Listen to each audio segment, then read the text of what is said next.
Bharat, Brazil, south Africa ও তাজিকিস্তানের নেতাদের সঙ্গে ফোনে কথা বলেছেন রুশ প্রেসিডেন্ট।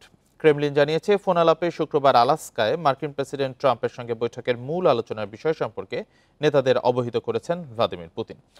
ওয়াশিংটনে ট্রাম্পের সঙ্গে জেলেন্সকি ও ইউরোপীয় নেতাদের বৈঠকের আগে এই 4 দেশের নেতার সঙ্গে কথা বলেন পুতিন।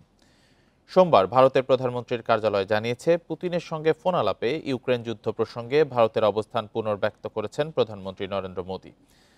বলেন, এই যুদ্ধের শান্তিপূর্ণ সমাধানে পূর্ণ সমর্থন দিতে প্রস্তুত দিল্লি।